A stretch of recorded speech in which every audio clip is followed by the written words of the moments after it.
Rinin kosovare e këshilloj që të mos bëjnë dallime në baza gjinore, që të mos dallojnë a është femër apo mashkull, sepse si në familje ashtu dhe në shoqëri jemi të gjithë të barabartë, dhe vetëm në këtë mënyrë mund të ecim përpara dhe të integrohemi dhe të njohim vlerat e njëri tjetrit si krijesa të barabarta para Zotit. Kam një mesazh për të rinjt kosovar që dhuna familjare ndikon negativisht në shoqërinë tonë dhe kisha pas shumë dëshirë që të gjithë të rinjt shikojnë që të mundohen të bëjnë përpjekje sa më të shumta të ndalojnë dhunën familje, të mendojnë për një jetë të ardhme të shëndritshme,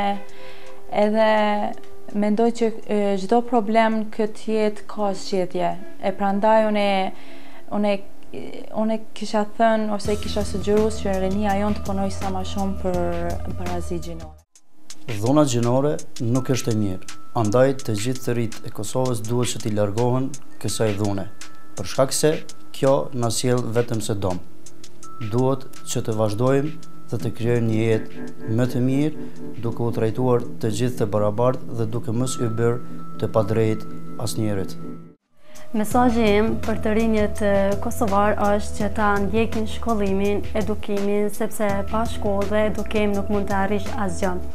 Dhe ju kisha lutur të gjithë prindërve që mos ta devijojnë fëmijën e vet, që ta lejojnë të shkojnë në shkollë, sidomos vajzat e reja, të cilat po martohen në moshën shumë të mitur, që ta vazhdojnë mësimin, që mos mbetin mbrapa.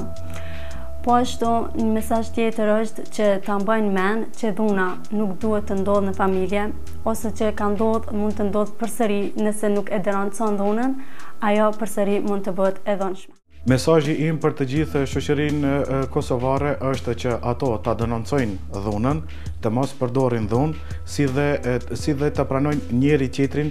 pa dallim feje, gjinie dhe race.